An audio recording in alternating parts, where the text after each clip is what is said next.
Hello दोस्तों, welcome to मंत्रा। मैं हूं अनुपम। आज दोस्तों हम बात करेंगे नोजल के टॉपिक में कि velocity of steam at exit to nozzle, यानी जो हमारी नोजल इसमें वेलोसिटी को हम कैसे फाइंड करते हैं और नोजल की इफिशिएंसी हमारी क्या होती है। ठीक है, इसके पहले ऑलरेडी हमने डिस्कस कर लिया है नोजल क्या है, नोजल के टाइप क्या है और जो भी उसके इंपॉर्टेंट पॉइंट थे। बात करते हैं वेलोसिटी हमारी नोजल की किस तरीके से है। आपने देखा होगा नोजल हमारा कुछ इस तरीके से बना होता है, कुछ इस तरीके से। अगर हम कन्वर्जेंट और डाइवर्जेंट नोजल की बात करें, इस तरीके से बना होता है, यानी हमारा एग्जिट पॉइंट होता है और ये हमारा क्या होता है, आउट पॉइंट होता है। यहाँ पे P1 होगा, यहाँ पे तो क्या होगा, P2 होगा, यानी यहाँ पे स्टीम इन हो रही है, यहाँ पे स्टीम क्या होती है, आउट होती है। तब तो अगर हम वेलोसिटी के टर्म में देखें, यहाँ पे V1 होगा और यहाँ पे V2 होगा, तो जब वेलोसिटी चेंज हो रही है तो इसकी क्या है, इंथैल्पी भी चेंज होगी। तो मैंने मान लिया कि एंट्री पे जब हमारी एंट्री हो रही थी तो वहां पे एंथैल्पी क्या थी, हमने लेट अस एज्यूम हमने क्या किया, लेट्स एज्यूम किया एंथैल्पी क्या है, एंथैल्पी ऑफ स्टीम एट किसमें, एंट्री पे, एंट्री टू नोजल। उसकी जब एंट्री पे एंथैल्पी क्या थी, उसको मैंने मान लिया क्या है, H1 है। ये हमारा क्या होगा, किलो जूल पर केजी। इसी तरीके से जब हमारी आउट हो रही है स्टीम, उस समय क्या होगी, तो मैंने मान लिया enthalpy of steam at exit. Okay, exit के टाइम क्या होगी, to nozzle, this is some H2, ये हमारा हो गया किलो जूल प्रति केजी। अब क्या है, एक हमारा ऐसा पॉइंट आएगा जहां पे हमारी क्या होगी, एंथैल्पी क्या हो रही होगी, ड्रॉप हो रही होगी। ठीक है, तो अगर हम एंथैल्पी ड्रॉप की बात करें, एंथैल्पी ड्रॉप, तो एंथैल्पी ड्रॉप हमारी क्या होगी एट एक्सपेंशन पे, क्योंकि हमारा जो नोजल है वो किस तरीके से वर्क करता है, आइसेंट्रोपिक वर्क करता है। किस तरह करता है, आइसेंट्रोपिक वर्क करता है। तो आइसेंट्रोपिक एक्सपेंशन में एंथैल्पी हमारी जो ड्रॉप हो रही है वह हमारी कितनी आएगी, H1 माइनस H2, कितनी होगी, H1 minus H2 kilo joule. ठीक है, इतनी चीज आपको समझ में आ गई। अगर हम देखें इस पूरे प्रोसेस को, तो हमारी काइनेटिक एनर्जी गेन हो रही है, यानी काइनेटिक एनर्जी क्या होती है, 1/2 mv² होती है। तो अगर हम देखें according to law conservation of the energy के, कि हमारी जो एक्चुअल, अगर हम बात करें जैसे एंथैल्पी ड्रॉप हमारी आ गई H1 माइनस H2। अगर हम एक्चुअल एंथैल्पी फाइंड करें, क्योंकि इसमें फ्रैक्शन भी हो रहा होगा, तो एक्चुअल हमारी क्या होगी, एंथैल्पी ड्रॉप हमारी कितनी होगी, वह कितना होगा, K, एक हमारी कांस्टेंट टर्म ले लिया, H1 माइनस H2। ठीक है, इसको हम क्या कर रहे हैं, अगर हम ध्यान दें, हमारे जो वेलोसिटी एग्जिट हो रही है, V वेलोसिटी है, तो हम इसे इस तरीके से भी लिख सकते हैं, K रूट H। ठीक है, इस टर्म को H1 माइनस H2 को मैंने इस तरीके से लिख दिया। अब according to conservation of law, तो हमारी जो गेन काइनेटिक एनर्जी है, गेन इन काइनेटिक एनर्जी, और हमारी क्या है, ड्रॉप जो हो रही है, ड्रॉप इन एंथैल्पी, क्या होगा, दोनों बराबर होगा। तो कितना हो रहा है ये, 1/2 mv² होता है, क्या होता है, mv² होता है। हमने क्या किया, C के टर्म में इसको इंडिकेट किया हुआ है, तो मैं मान ले रहा हूं भाई, यहाँ पे क्या है, C²/2 है। ठीक है, और यहाँ पे जो ड्रॉप हमारी एंथैल्पी हो रही है वह कितनी है, ये इस तरीके से, या फिर हम डिनोट करते हैं HD से। ठीक है, आपकी बुक में HD से भी लिखा हुआ है, ड्रॉप इन एंथैल्पी HD से डिनोट किया हुआ है।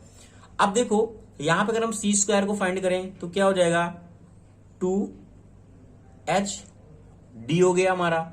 ठीक है, इसको हम क्या कर रहे हैं, कुछ इस तरीके से लिख सकते हैं इन टर्म ऑफ मीटर पर सेकंड के, तो 2 इंटू 1000 इंटू H और D, ये हमारा क्या है, मीटर प्रति सेकंड में है।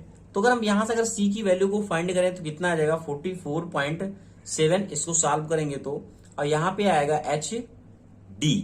ठीक है, मीटर प्रति सेकंड। अगर हम यहां पे हमने अभी K टर्म नहीं लिया है, क्योंकि अभी हम यहां मान ले रहे हैं जो हमारा फ्रैक्शन है वो क्या है, निगलेक्ट है। ठीक है, अगर हमारा फ्रैक्शन निगलेक्ट है तो हमारा क्या हो जाएगा सी स्क्वायर अपॉन 2 और ये हमारा जाएगा के एच और डी। तो यहां से हम जो v को फाइंड करेंगे, v को अगेन वह कितना हो जाएगा 2 इंटू 1000 और हमारा कितना हो जाएगा के एच डी हो जाएगा। ये हमारा कितना है मीटर प्रति सेकेंड में है with fraction in side of the nozzle, अगर हम फ्रैक्शन को इंक्लूड करते हैं तो अब हमारा कितना ये निकल के आएगा 44.7 के एच डी। ये हमारा दोस्तों होता है क्या वेलोसिटी किसका नोजल का। अगर हमारा न्यूमेरिकल में क्वेश्चन पूछा जाता है तो इस तरीके से आप सॉल्व करेंगे। अब एक क्वेश्चन ये है जो हमारा ये एच डी मैंने लिखा हुआ है एच डी, ये एच डी हमने क्या लिखा था, एच डी हमारा क्या है H1 माइनस H2 है। ये वैल्यू आपको कहां से मिलेगी, ये जो वैल्यू है आपको मिलेगा जो हमारा चार्ट है मूल्य डायग्राम से आपको समझ में आएगा कि ये हमारा क्या है H1 एंड H2, या फिर आपको हो सकता है जब एग्जाम में पूछेगा तो ये वैल्यू गिवन होगा आपको, ठीक है, कि बिफोर हमारा क्या एंथैल्पी था और आफ्टर एंथैल्पी क्या था। तो आपको समझ में आएगा कि हमारा जो वेलोसिटी क्या होता है नोजल का। बात करते हैं नोजल इफिशियंसी के बारे में। अगर हम नोजल इफिशियंसी की बात कर रहे हैं तो फर्स्ट हम जान लेते हैं जो हमारा मूल्य डायग्राम होता है वो किसके किसके बीच में बना होता है। एंथैल्पी H ये हमारा क्या है किलो जूल प्रति केजी होता है और इंट्रोपी के बीच में बना होता है। किसके बीच में बना होता है, इंट्रोपी के बीच में हमारा ये बना होता है, ठीक है। ये अब यहाँ पे जो ये इस तरीके से लाइन जा रही है ये प्रेशर हमारी लाइन होती है, जहां पे ये दिखाता है कि हमारा जो प्रेशर है वो क्या है कांस्टेंट है, ठीक है। यहाँ पे क्या है P इक्वल टू सी है और ये हमारा P इक्वल टू सी है। अब देखो जो हमारा नोजल है वो किस तरीके से वर्क करता है, आइसेंट्रोपिक करता है, आइसेंट्रोपिक करता है। आइसेंट्रोपिक में क्या होता है हमारी एंट्रोपी क्या होती है कांस्टेंट होती है। सपोज दैट मैंने इस पॉइंट से एक पॉइंट लिया, अब इस पॉइंट से हमारी क्या एंट्रोपी कांस्टेंट है, दिस इज पॉइंट ए और दिस इज पॉइंट बी।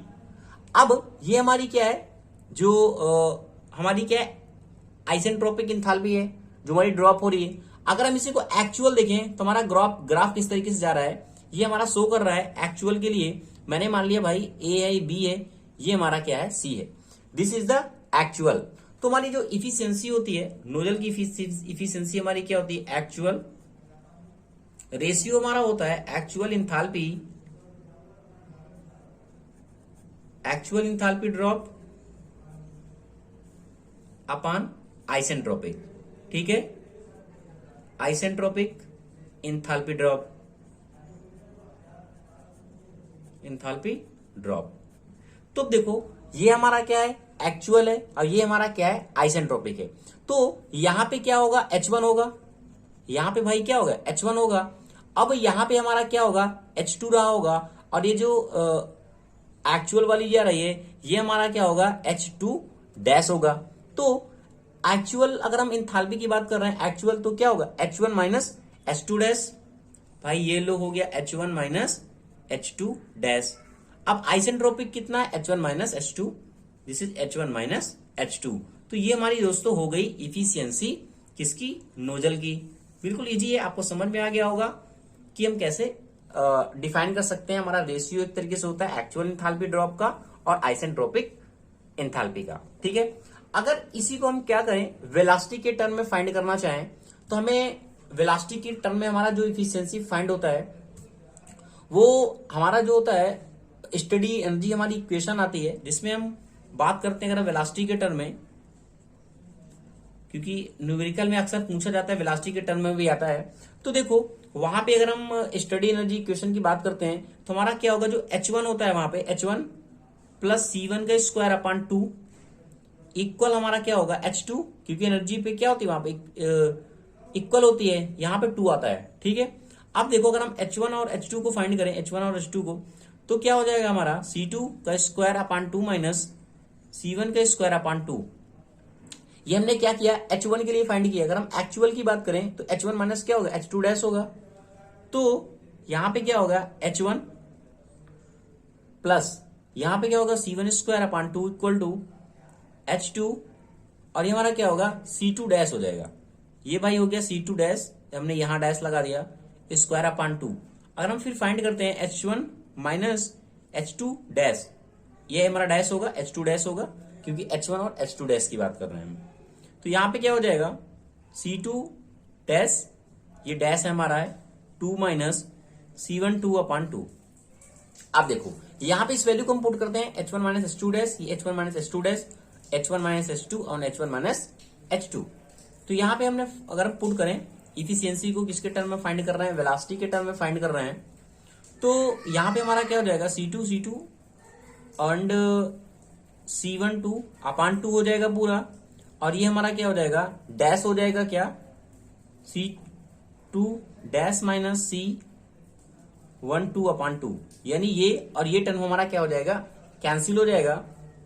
तो यहां से हमारा जो एक्चुअल में फाइंड होगा वह कितना होगा, ये हमारा टर्म ऊपर जाएगा, तो ये हमारा कितना हो जाएगा C2 डैश 2 माइनस C1 2 अपान 1 सेकेंड, ये सॉरी ये H1 माइनस H2 डैश था ना, तो इसे हमें पहले पुट करना था। ये हमारा डैश यहाँ पे है, ये वाला डैश नहीं है, ठीक है। तो ये मिल गया और हमें यहाँ पे मिल गया C2 और C2 1। तो ये हमारा आ गया किसके टर्म में, वेलोसिटी के टर्म में, जो आता है हमारा स्टडी एनर्जी इक्वेशन से।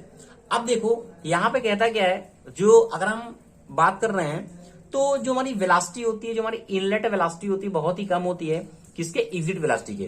तो यहाँ पे हम जो C1 को है ना निग्लिजिबल कर देते हैं, क्या कर देते हैं, निग्लिजिबल मान लेते हैं। क्यों मानते हैं, क्योंकि वेलोसिटी बहुत ही कम होती है। अगर हम C1 को निग्लिजिबल मान ले तो हमारा कितना बचता है, C2 डैश बचता है यहाँ पे और C2 बचता है। तो इफिशियंसी हमारी क्या आ जाती है, C2 2 डैश अपान C2 2, ये हमारा आ जाता है इफिशियंसी किसके टर्म में, वेलोसिटी के टर्म में। तो आशा करता हूं समझ में आया होगा कि हमारा नोजल इफिशियंसी क्या होता है और वेलोसिटी नोजल हम किस तरीके से फाइंड करते हैं। Thank you for watching this video दोस्तों। अगर आपको वीडियो अच्छा लगा हो तो प्लीज दोस्तों चैनल को लाइक शेयर कमेंट आप जरूर करें।